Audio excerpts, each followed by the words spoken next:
Hello, Robs. Another ghost story. This one from the Victorian Ghost Stories, an Oxford anthology edited by Michael Cox and R.A. Gilbert. The one I've chosen is probably the shortest one in the entire book, with purpose, because I don't like making long videos. No Living Voice, Thomas Street, Millington. How do you account for it? I don't account for it at all. I don't pretend to understand it. You think, then, that it was really supernatural. We know so little what nature comprehends. What are its powers and limits that we can scarcely speak of anything that happens as beyond it or above it?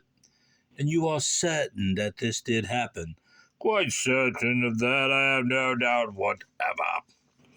These sentences passed between two gentlemen in the drawing room of a country house where a small family party was assembled after dinner, and in consequence of a lull in the conversation occurring at the moment, they were distinctly heard by nearly everybody present.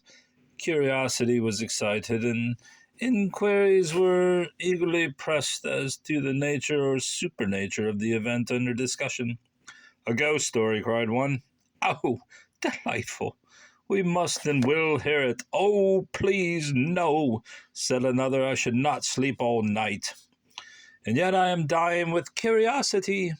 Others seemed inclined to treat the question rather from a rational or psychological point of view, and would have started a discussion upon ghosts in general, each giving his own experience.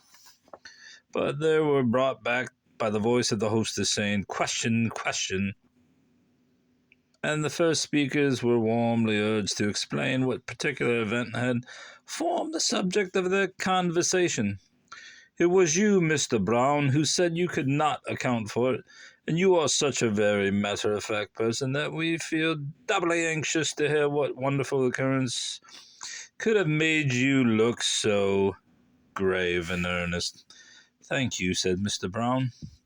"I am a matter-of-fact person, I confess, and I was speaking of a fact, though I must beg to be excused saying any more about it. It is an old story, but I never even think of it without a feeling of distress. I should not like to stir up such keen and haunting memories were it merely for the sake of gratifying curiosity.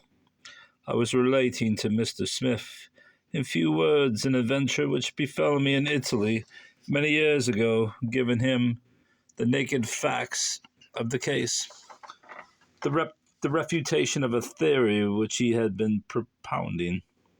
Now, we don't want theories, and we won't have naked facts. They are hardly proper at any time.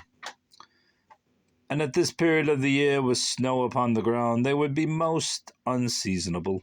But we must have that story full and feelingly related to us, and we promised to give it a respectful hearing, implicit belief, and unbounded sympathy. So draw around the fire, all of you bastards, and let Mr. Brown begin. Poor Mr. Brown turned pale and red. His lips quivered. His entreaties to be excused became quite plaintive, but his good nature, and perhaps also the consciousness that he could really interest his hearers, I'm not a professional readers, if you can tell, you pricks,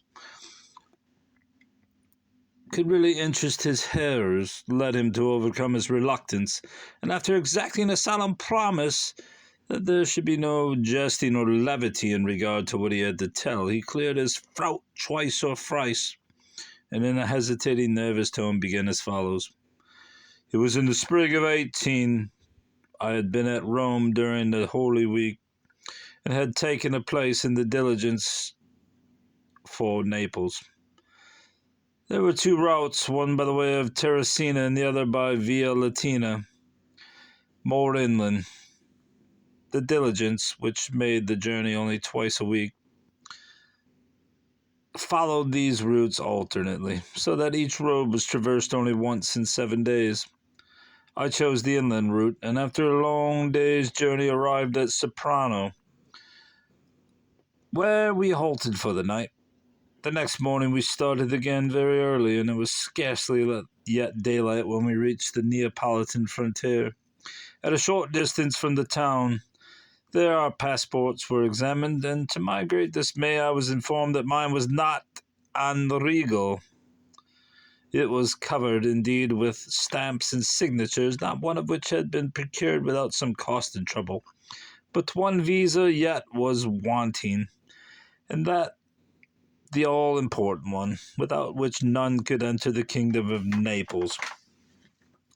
I was obliged, therefore, to alight, and to send my wretched passport back to Rome, my wretched self being doomed to remain under police surveillance at Soprano, until the diligence should bring it back to me on that day week, at soonest. I took up my abode at the hotel where I had passed the previous night, and there I presently received a visit from the Capo di Polizia, who told me very civilly that I must present myself every morning and evening at his bureau, but that I might have liberty to circulate in the neighborhood during the day. I grew so weary of this dull place that after I had explored the immediate vicinity of the town, I began to extend my walks to a greater distance, and as I always reported myself to the police before night, I met with no objection on their part. One day, however, when I had been so far as Alatri and was returning on foot, night overtook me. I had lost my way and could not tell how far I might be from my destination. I was very tired, and I had a heavy knapsack on my shoulders, packed with stones and relics from the ruins of the old Pelasgic fortress which I had been exploring, besides a number of old coins and a lamp or two which I had purchased there. I could discern no signs of any human habitation, and the hills covered with wood seemed to shut me in on every side. I was beginning to think seriously of looking out for some sheltered spot under a thicket in which to pass the night, when the welcome sound of a footstep behind me fell upon my ears. Presently, a man dressed in the usual long shaggy coat of a shepherd overtook me, and hearing of my difficulty, offered to conduct me to a house at a short distance from the road, where I might obtain a lodging. Before we reached the spot, he told me that the house in question was an inn, and that he was the landlord of it. He had not much custom, he said, so he employed himself in shepherding during the day. But he could make me comfortable and give me a good supper also. Better than I should expect, to look at him, but he had been in different circumstances once, and had lived in service in good families, and knew how things ought to be, and what a signor like myself was used to. The house into which he took me seemed like its owner to have seen better days. It was a large rambling place and much dilapidated, but it was tolerably comfortable within, and my landlord, after he had thrown off his sheepskin coat, prepared me a good and savory meal, and sat down to look at and converse with me while I ate it. I did not much like the look of the fellow, but he seemed anxious to be sociable, and told me a great deal about his former life when he was in service, expecting to receive similar confidences from me. I did not gratify him much, but one must talk of something, and he seemed to think it only proper to express an interest in his guest, and to learn as much of their concerns as they would tell him. I went to bed early, intending to resume my journey as soon as it should be light.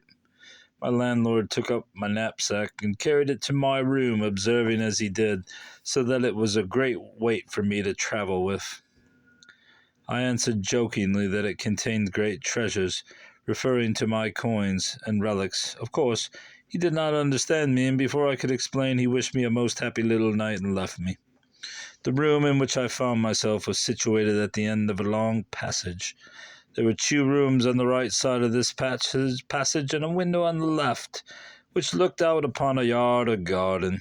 Having taken a survey of the outside of the house, while smoking my cigar after dinner when the moon was up, I understood exactly the position of my chamber, the end room of a long, narrow wing, projecting projecting at right angles from the main building, with which it was connected only by the passage and the two side rooms already mentioned.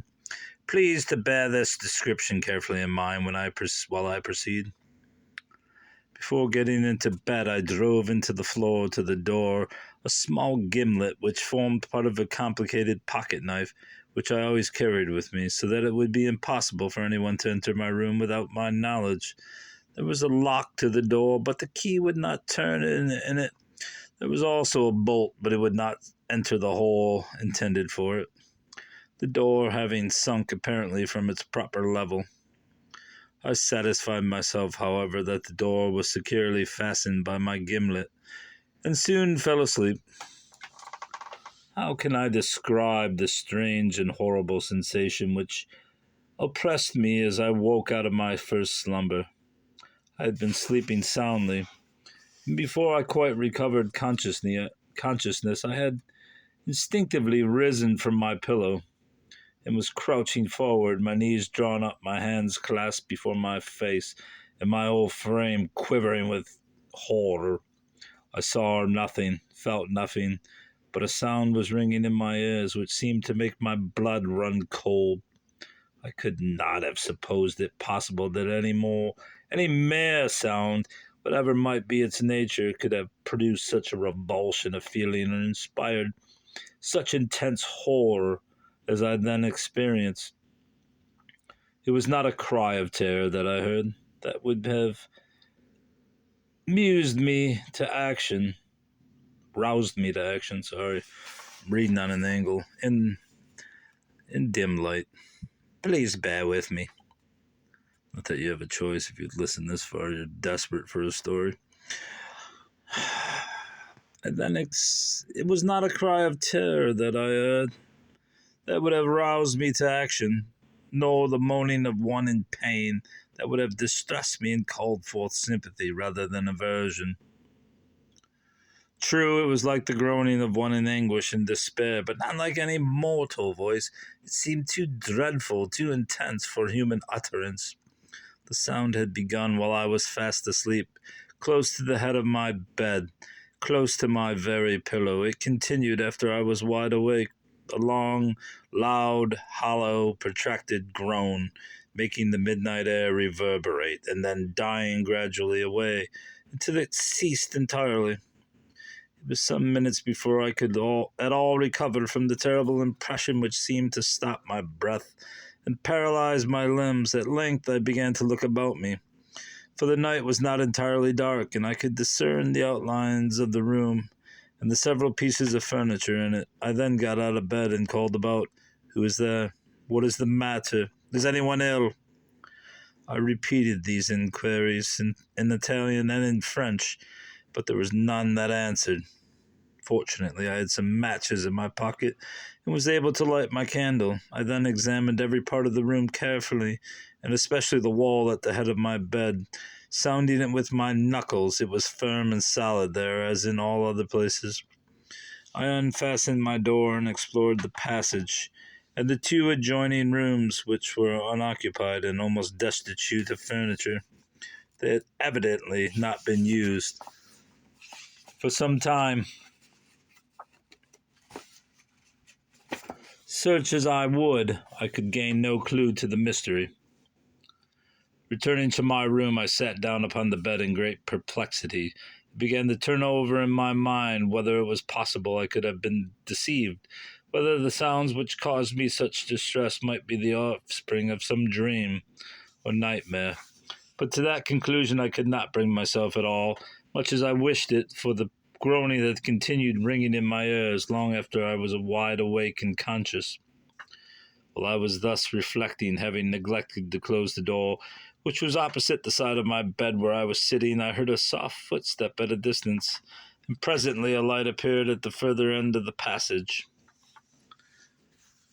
Then I saw the shadow of a man cast upon the opposite wall. It moved very slowly and presently stopped.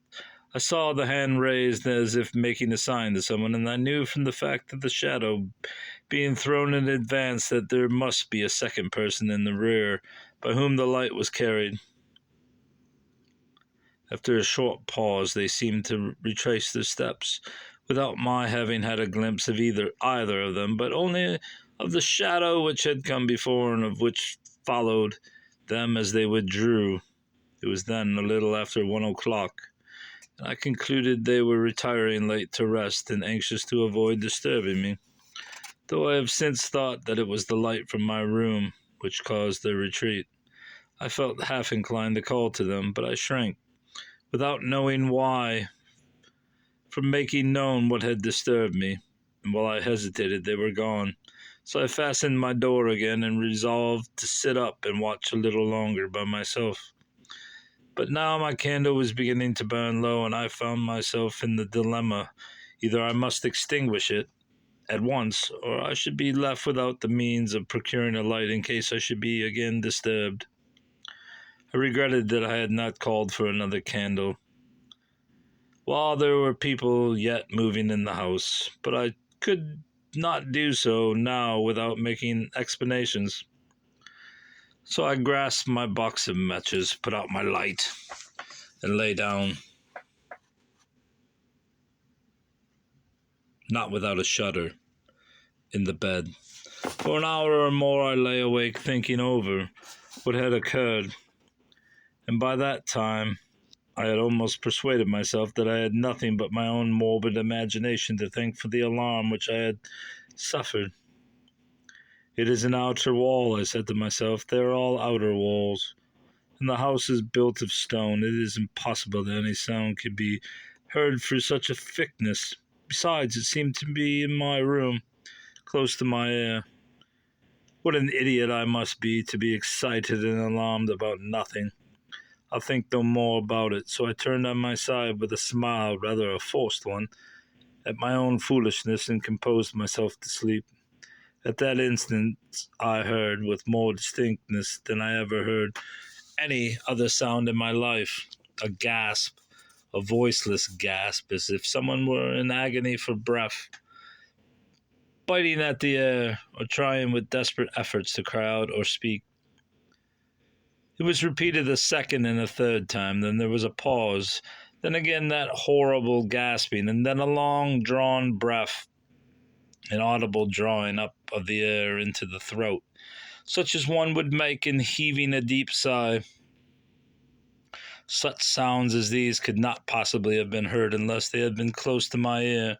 They seemed to come from the wall at my head, or to rise up out of my pillow. That fearful gasping, and that drawing in of the breath in the darkness and silence of the night, seemed to make every nerve in my body thrill with dreadful expectation. Unconsciously I shrank away from it, crouching down as before, with my face upon my knees. It ceased, and immediately a moaning sound began, which lengthened out into an awful, protracted groan, waxing louder and louder as if under an increasing agony, and then dying away slowly and gradually into silence, yet painfully and distinctly audible even to the last. As soon as I could rouse myself from the freezing horror which seemed to penetrate even in my joints and marrow, I crept away from the bed, and in the furthest corner of the room lighted with shaking hand my candle, looking anxiously about me as I did so, expecting some dreadful revelation as the light flashed up. Yet, if you will believe me, I did not feel alarmed or frightened, but rather oppressed and penetrated with an unnatural, overpowering sentiment of awe. I seemed to be in the presence of some great and horrible mystery, some bottomless depth of woe or misery or crime. I shrank from it with a sensation of intolerable loathing and suspense. It was a feeling akin to that which prevented me from calling to my landlord. I could not bring myself to speak to him of what had passed, not knowing how nearly he might be himself involved in the mystery. I was only anxious to escape as quietly as possible from the room and from the house. The candle was now beginning to flicker in its socket, but the stars were shining outside, and there was space and air to breathe there, which seemed to be wanting in my room. So I hastily opened my window, tied whoa, almost lost it. Tied the bedclothes together for a rope and lowered myself silently and safely to the ground. There was a light still burning in the lower part of the house, but I crept noiselessly along, feeling my way carefully among the trees, and in due time came upon a beaten track which led me to the road, the same which I had been traveling on the previous night. I walked on, scarcely knowing whither, anxious only to increase my distance from the accursed house, until the day began to break, when almost the first object I could see distinctly was a small body of men approaching me.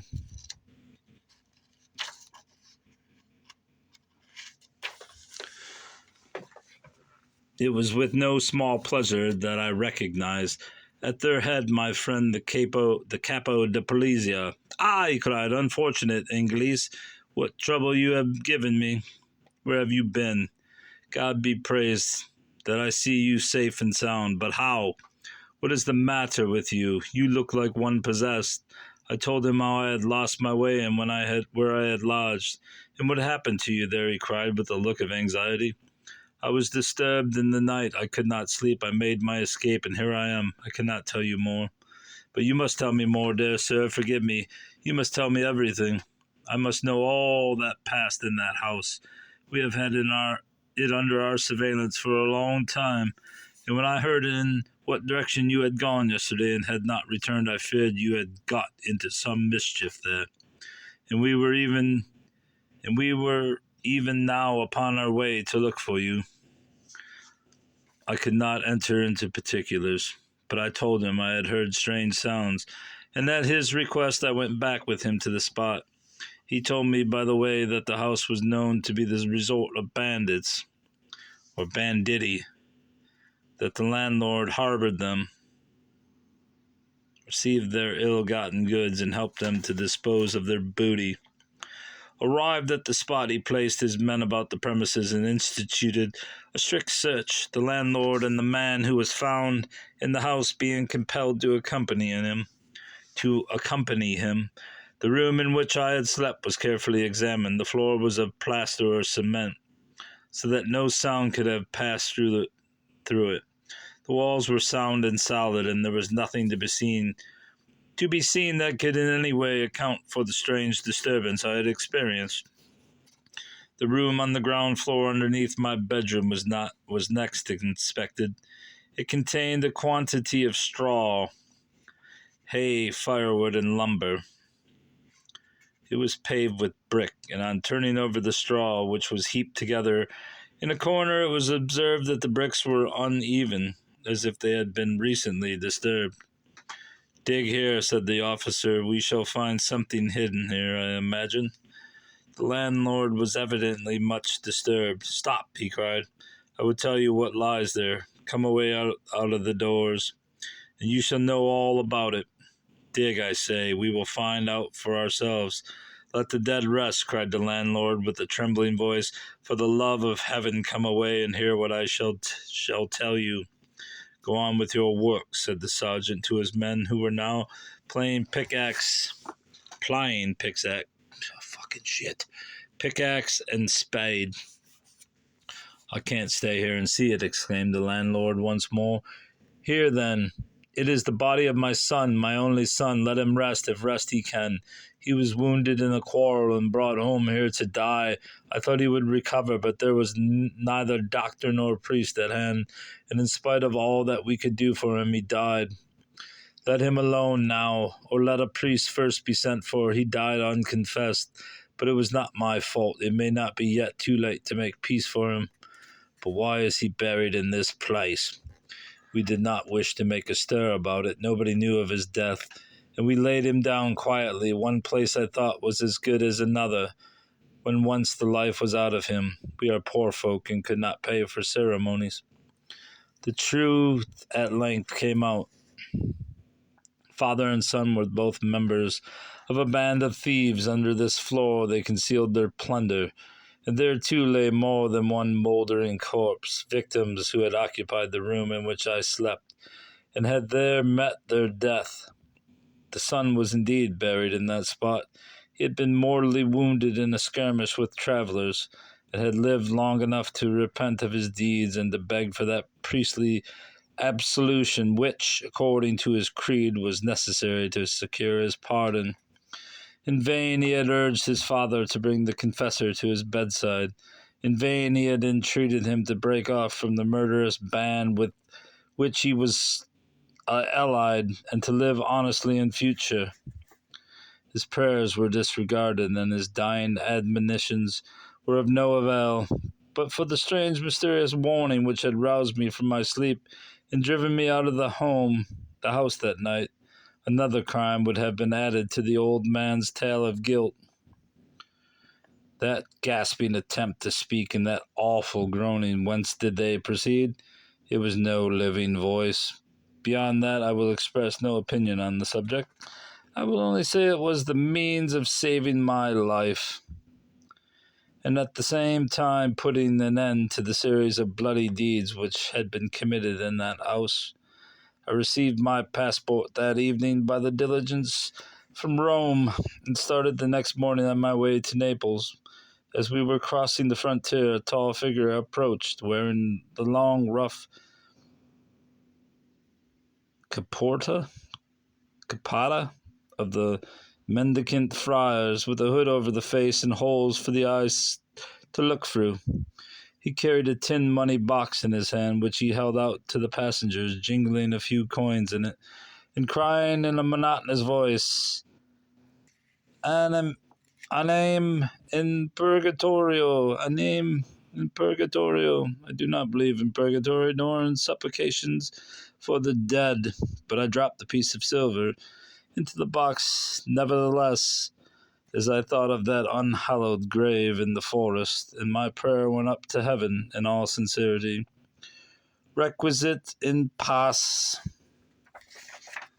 I don't know if that was much of a ghost story, but there it is. Shit, if I had known Wilkie Collins was next, I might have added the extra pages. Maybe next time, maybe not. Goodbye. Boo-hoo.